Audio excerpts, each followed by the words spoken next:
Kedengar, kedengar. Ya, terima kasih Ustadz Sobarin Syakur atas penjelasannya yang demikian mendalam dan banyak hal yang tidak diketahui publik. Selanjutnya saya mintakan kepada Profesor Atif Latiful Hayat untuk menanggapi dan memberikan penjelasan terkait penguatan atau revitalisasi BPIP ini, Prof. Tadi sudah disampaikan, sepertinya memang jelas ada keterhubungan, ada hubungan kausalitas antara dibentuknya BPIP dengan RUHIP dan juga penetapan tanggal 1 Juni 1945 sebagai hari lahir Pancasila. Bahkan apabila mundur ke belakang, itu juga terkait dengan visi dan misi Capres-Cawapres Jokowi yang berpasangan dengan Yusuf Kala pada tahun 2014. Dan ini juga terkorelasi dengan stigma petugas partai yang melekat sebelum Jokowi menjadi presiden. Tentu ini menarik menjadi kajian tertentu. Oleh karena itu saya mohonkan kepada Prof untuk memberikan tanggapannya. Apakah kekhawatiran masyarakat terutama umat Islam dengan adanya BPIP yang kemudian melembaga menjadi penafsir tunggal Pancasila ini akan membahayakan khususnya bagi umat Islam dan umumnya bagi bangsa Indonesia. Mohon penjelasannya, Prof. Terima kasih Pak Dr. Abdul Khair. Ini mohon maaf karena saya baru sore ini bisa bergabung. Minggu yang lalu saya belum bisa karena ada acara. Dan juga terima kasih tadi sudah mendengar penjelasan dari Al-Ustadz Anung Al-Hamad dan Al-Ustadz Sobarin Syakur. Terkait dengan RUU BPIP ini, secara teknis dengan mudah kita melihat itu memang semacam kompromi politik dari respon terhadap penolakan yang masif ya dari masyarakat Indonesia, dan mungkin ini di luar dugaan pemrakarsa ya. Ternyata yang merespon kritis terhadap RUHIP ini juga kalangan akademisi dalam hal ini. Sehingga tampaknya tidak bisa lagi mereka kemudian melakukan stigma tambahan pada umat Islam ya, bahwa umat Islam anti Pancasila. Justru sekarang kritisisme itu juga datang dari para akademisi yang melihat secara objektif. Dan RUU BPIP ini tampaknya sebagai kompromi politik diambil dari bagian akhir RUU HIP tentang kelembagaan, itu dari pasal 40-an sampai 60 dan dibuat secara tergesa-gesa cuma 17 pasal. Nanti saya akan perlihatkan beberapa saja. Saya ingin berawal dulu dengan satu perenungan ya dari saya. Tadi dari Ustadz Sobarin Syakur bagus sekali membuat satu tamsil ya, bahwa yang mencuri itu akhirnya ya yang menjaganya. Itu satu perumpamaan yang sangat bagus. Ini kan Pancasila itu sudah disepakati ya, dan Soekarno sendiri, Bung Karno, yang memang tokoh di dalam BPUPK yang memberikan satu respon dan paparan yang komprehensif, argumentatif, eruditif dan meyakinkan atas pertanyaan dari Dr. Rajiman Weddiodiningrat, Ketua BP ketika itu. Apa nanti yang akan menjadi dasar ya, untuk negara yang akan kita bentuk ini? Maka Soekarno menyebutnya sebagai filosofis sehronslah beliau. Tidak menyebut ideologi. Karena berbeda Sebab dimaksudkan oleh Bung Karno, filosofi Kronosla sebagai falsafah dasar negara, beliau menyebutnya juga sebagai common denominator, meeting point. Jadi dari semua perbedaan yang ada berkumpul di Pancasila. Jadi Pancasila pemersatu.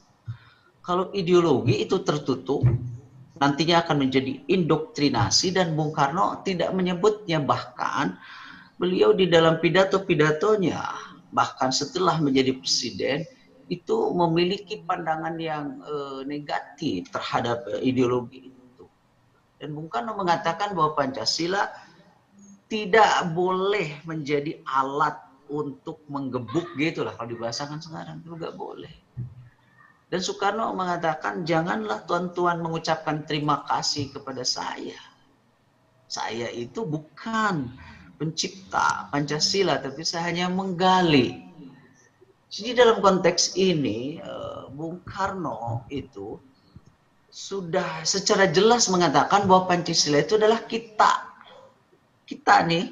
Jadi kalau sekarang ada 267 juta warga negara Indonesia, maka saya adalah 1/267 dari pemilik Pancasila. Ustadz Abdul Khair juga begitu.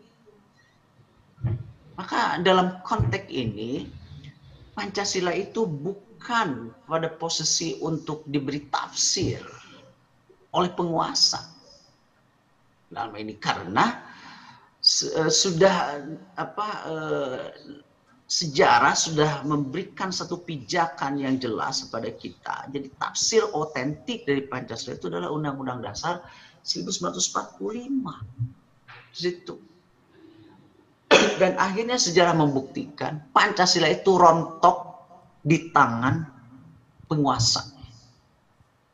Pancasila itu. Rontoknya bukan di tangan rakyat, karena rakyat adalah representatif dari Pancasila itu sendiri. Tapi kemudian di capture, di take over oleh penguasa. Pada era Orde Lama, Bung Karno kemudian menafsirkan Pancasila menjadi Nasakom. Situ. Nah, padahal yang khas dari Pancasila itu adalah sila yang pertamanya, ketuhanan yang Maha Esa. Karena sila-sila yang lain, mau kemanusiaan yang adil dan beradab, persatuan, Bung Karno menerjemahkannya demokrasi ketika beliau pidato di Kongres Amerika. Beliau kan menafsirkan demokrasi, believe in God, humanity, demokrasi, yang keempat itu musyawarah, itu ada di semua. Tapi yang berbeda itu adalah ketuhanannya itu. Itulah Indonesia. Ketika Pancasila pada era Orde Lama ditafsirkan oleh penguasa ketika itu menjadi Nasakom, maka sila pertama itulah yang kemudian hilang. Di situ. Dan itulah yang kemudian ditentang. Karena meskipun ada A-nya di situ, tapi yang tadi dijelaskan ya, gotong royong itu tidak dimaknai sebagai sebuah hidup rukun seperti itu, ternyata bukan. Itu adalah semacam sinkretisme kepercayaan gitu kan, gotong royong di situ. Nah, jadi yang diambil itu adalah yang menjadi yang terancamnya itu adalah sila ke-1, karena itu yang khasnya, yang uniknya dari Pancasila kita. Makanya di dalam pasal 29 jelas di situ dikatakan bahwa negara berdasarkan atas ketuhanan yang Maha Esa. Kemudian Orde Baru yang akan melakukan koreksi total terhadap penyimpangan yang dilakukan Orde Lama tentang Pancasila, ternyata juga melakukan hal yang sama. Di situ. Jadi dalam bahasa saya, Pancasila itu disekularisasi dari sejak Orde Lama. Kemudian ke Orde Baru. Maka pada era Orde Baru itu kemudian muncul protes yang ketika itu antara lain diinisiasi oleh kelompok petisi 50 ya. Karena ada indikasi yang sangat kuat mengagamakan Pancasila. Di situ.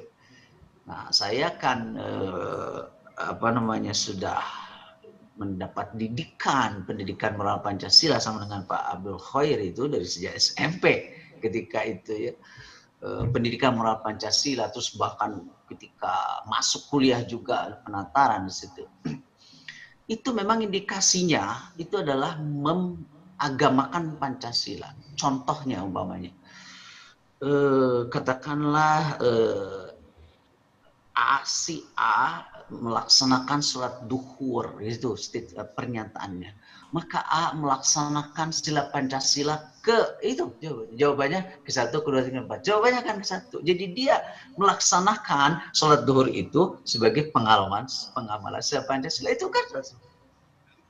Akhirnya kemudian sadar juga tuh Orde Baru, maka yang muncul statement.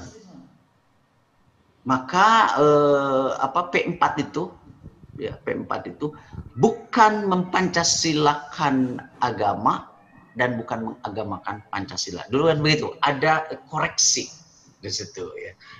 Karena waktu itu Pak Nasir dan kawan-kawan datang ke DPR. Terlebih-lebih karena ada statement politik dari Presiden Soeharto, kalau tidak salah dalam pidato Rapim Abri di Riau ketika itu. Beliau mengatakan siapa yang menolak gitu ya, atau mungkin bahasa itunya mengkritisi kebijakan pemerintah, sama saja dia dengan menolak Pancasila. Jadi yang dikritisi oleh petisi 70 adalah mengidentikan Pancasila dengan pemerintah, lebih tepatnya lagi dengan seseorang. Kan dulu zaman Orde Lama juga begitu. Maka apa yang terjadi adalah begitu reformasi itu terjadi, maka lembaga yang pertama kali dibubarkan adalah BP7. BP7.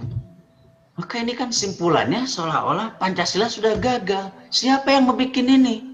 Bukan rakyat, bukan umat Islam khususnya. Karena pemerintah mengkooptasi tafsir. Dulu ada butir benar itu 36 ya Pak Abdul Khair. 36 ya. Ya 36. Dulu saya hafal karena saya ini penata terbaik itu 10 besar ya. Dulu saya hafal 36. Jadi saya itu penatarannya saya ada sebarin sakur 300 jam. Karena saya kuliah 2 di Unpad, kuliah di Fakultas ini penataran. Masuk lagi saya sodorkan nih sertifikatnya. Oh enggak, itu mah yang tahun kemarin gitu. Jadi saya ikut lagi. Jadi 200 jam. Kemudian saya kuliah juga di jurusan tafsir hadis. Dulu ya ingin namanya di Bandung. Penataran juga, ini saya udah 200, oh beda itu. Itu kan di Unpad, ini di ingin 300. Ketika saya mau menikah tahun 94, harus penataran juga, 17,5 jam. Loh, sebenarnya beda katanya ini yang 17,5. Gitu, ini pokoknya saya nggak mau, saya mau nikah. Ini juga dengan harus ada pranikah. Saya bilang meskipun belum nikah, saya udah biasa bernikah. Seminggu kemudian datanglah petugas membawa 2 sertifikat P4 17,5 jam dan sertifikat pranikah, dan saya harus bayar 200.000 itu ya. Nah, ini joke-nya. Itu kan BP7 dan semua tafsir Orde Baru tentang Pancasila lenyap di situ. Nah, kita berkaca dari sejarah. Ketika Pancasila itu dikooptasi oleh kekuasaan, padahal itu adalah jiwa, katakanlah folk guys gitu ya, spirit dan jiwa ini dikerdilkan di situ. Maka Pancasila itu menjadi aspirasi penguasa saja. Maka menjadi kerdil, dan dia sudah berubah dari filosofi sekhronslag di situ menjadi keinginan kekuasaan. Padahal bukan alat untuk menggebuk di situ. Nah, maka menurut saya kita harus mempancasilakan Pancasila, kembalikan Pancasila kepada fungsinya, kepada tempatnya sebagai filosofi sekhronslag di situ, dan tafsir yang otentiknya adalah di Undang-Undang Dasar 45. Nah, jadi RUU BPIP ini adalah pengulangan kegagalan pemahaman pemerintah terhadap Pancasila. Jadi boleh dikatakan pelembagaan penafsir Pancasila itu merupakan the history of failure. Sejarah kegagalan dan ketidakinsafan dalam hal ini. Sekarang udah muncul kekhawatiran, kemarin lewat keputusan presiden, yang dinaikkan supaya kuat. Tadi Ustadz Sobari Sakur dengan sangat baik mendeskripsikan itu. Dan itu sudah melanggar. Coba bayangkan, kalau ini Pak Abdul Khair ya, untuk kementerian saja kan, tata laksananya itu diatur peraturan presiden kan, Pak Abdul Khair ya, bukan undang-undang. Kalau kementeriannya yang 34 itu adalah undang-undang. Tapi untuk mengatur Kementerian Luar Negeri ini itu adalah peraturan presiden saja. Coba bayangkan, ini badan yang setingkat menteri dibentuk oleh undang-undang. Ini akan menjadi super di situ, si RUU BPID ini. Oleh karena sangat tidak diperlukan. Karena justru pemerintah itu diberi mandat untuk mengejawantahkan Pancasila itu di dalam bentuk perundang-undangan, policy dari pemerintah di situ ya. Jadi bukan kemudian dibuat tafsir tunggal. Dan undang-undang ini terjadi kontradiksi satu dengan yang lainnya. Saya perlihatkan ya sesuatu. Pasal 8. Fungsinya. Nah, di sini dalam melaksanakan tugas sebagaimana dimaksud dalam pasal 7, BPIP menyelenggarakan fungsi. Ya, ini yang huruf B-nya, pelembagaan nilai-nilai Pancasila dalam pembentukan, pelaksanaan, dan penegakan hukum. Bayangkan, lihat di penjelasannya. Itu dalam pembentukan, ya, ini oke dalam pembentukan, tapi dalam penegakan hukum, di sini di penjelasan dikatakan, termasuk dalam pembentukan keputusan pengadilan, tata usaha negara. Coba, itu kan intervensi, Pak Abdul Khair. Itu intervensi terhadap dunia peradilan. Jadi BPIP ini nanti akan menentukan masuk, ini putusan pengadilan ini nggak sesuai dengan Pancasila. Di dalam pembentukan undang-undang nanti masuk ke BPIP semua. Bayangkan akan terjadi tumpang tindih badan yang ada. Badan yang ada saja sudah banyak yang nganggur. Contohnya BPHN. Itu sudah menjadi gak jelas fungsinya. BPHN itu. Dulu kan dimaksudkan itu untuk menilai ya undang-undang itu. Sekarang kan sudah ada di situ, ada direktorat harmonisasi di Kemenkumham itu. Jadi dengan ada BPIP nanti semua undang-undang masuk ke BPIP. Terus di BPIP itu siapa orang-orangnya? Siapa di BPIP itu? Ini diasumsikan orang yang di BPIP itu sebagai yang paling memahami Pancasila, yang paling mengetahui Pancasila.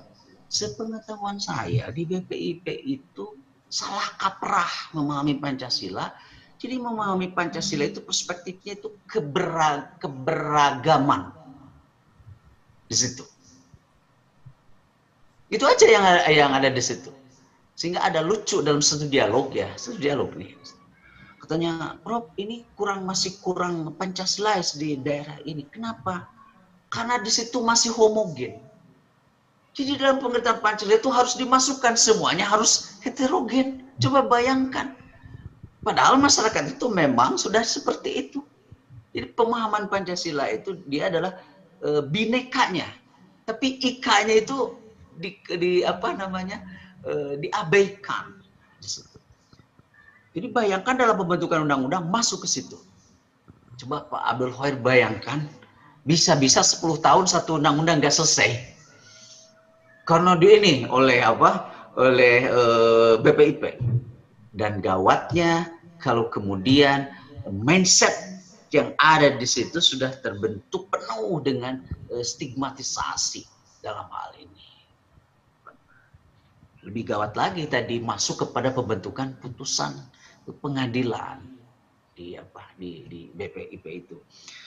Nah, yang C-nya penyusunan materi, metodologi, monitoring dan evaluasi pembinaan ideologi Pancasila. Jelas di sini menjadi penafsir tunggal. Jadi si UU BPIP ini secara sederhana pun ini sudah inkonstitusional dengan menjadikannya penafsir tunggal karena sudah ditafsirkan oleh Undang-Undang Dasar 45. Saya ingin mengutip pernyataan mungkin 3 tahun yang lalu Profesor Mahfud MD dalam acara di ILC kalau tidak salah. Tidak ada itu orang yang bisa dikatakan melanggar Pancasila. Yang ada itu adalah melanggar hukum, kata beliau. Karena nilai-nilai Pancasila itu kan sudah dielaborasi di situ, ditransformasikan ke dalam undang-undang di situ. Itu benar pernyataan Pak Mahfud. Tapi nggak tahu sekarang beliau jadi mengubah di situ. Karena tidak ada sebut umpamanya Pak Sobari Syakur melanggar Pancasila. Pak Khoir tidak ada, yang ada melanggar hukum. Itu yang benar. Karena Pancasila itu secara teoritis itu dipersepsikan atau dipakai sebagai basic norm atau ground norm. Ground norm itu adalah metalegal. Artinya norma yang tidak dibuat oleh lawmaker. Jadi dia diasumsikan berlaku karena memang keyakinan dari warganya gitu, bangsanya gitu. Seperti umpamanya, kenapa saya sholat? Karena itu udah akidah saya, gitulah disitunya. Akidah saya. Nah, kenapa Pancasila jadi ground norm? Itu adalah kesepakatan bangsa Indonesia. Nah, sekarang ground norm itu mau diturunkan menjadi norma operasional di situ oleh BPIP. Jadi sudah menyalahgunakan fungsi utama di situ. Sementara ground norm itu tidak dibuat oleh lawmaker, dalam hal ini adalah pemerintah dan DPR di situ. Makanya Undang-Undang 45 kan di situ dibuat oleh satu institusi historical ya yang berdasarkan kesepakatan, yaitu PPKI ketika itu ya, itu kan sebagai dasar negara di situ. Undang-Undang 45 itu. Nah, jadi saya katakan bahwa RUU BPIP ini bukan perlu dibahas, tidak perlu dibahas. Karena sudah salah dari tujuan, sudah sebagai tadi juga tidak ada naskah akademiknya. Enak-enak saja mengubah nomenklatur terus langsung dibahas seperti ini. Apalagi kalau dilihat dari asas kemanfaatan dan kepentingannya. Ya, coba di Undang-Undang nomor 12 tahun 2011 ya, itu kan harus jelas. Ini enggak ada. Apakah masyarakat memerlukan? Tidak. Di sini. Jadi kalau saya mengatakan RUU BPIP ini harus di-drop dan tidak perlu lagi ada badan penafsir tunggal Pancasila. Belajarlah dari sejarah ya. Dulu zaman Orde Lama juga begitu. Dulu kan ada Jubir Usman namanya. Jubir Usdek Manipol, itu Dr. Ruslan Abdul Ghani ya dulu yang di situ, yang situ. Kemudian pada Orde Baru BP7 dibubarkan. Saya pikir BPIP juga daripada mengulangi kekeliruan sejarah lebih baik tidak. Dan sekarang sudah kehilangan legitimasi BPIP itu. Kan ketuanya setelah dia bukan split of the tongue itu ya, memang dari pemikiran dia mengatakan bahwa musuh utama Pancasila itu adalah negara. Sampai sekarang dia puasa kan. Sekarang BPIP itu gak ngomong apa-apa senang di sini. Jadi sudah kehilangan legitimasi dari semua sudut eksistensi BPIP. Ingat, yang kita persoalkan bukan Pancasila. Justru yang kita persoalan itu adalah yang mengutak-ngatik, ya mengutak-ngatik ini Pancasila sebagai falsafah negara. Saya awalnya ini harus hati-hati. Dan untung masyarakat sekarang itu sadar sekali. Nantinya yang mengkritisi RUU HIP itu sebagai anti Pancasila, maunya akan begitu, gitu, maunya akan begitu. Padahal yang kita kritisi itu, meminjam tadi Ustaz Sobari Syakur, adalah penjaga yang mencuri apa yang dia jaganya. Saya pikir itu, Ustaz Khoir, terima kasih. Assalamualaikum warahmatullahi wabarakatuh. Waalaikumsalam warahmatullahi wabarakatuh. Terima kasih Prof. Latif atas paparan yang demikian ilmiah terang benderang menjelaskan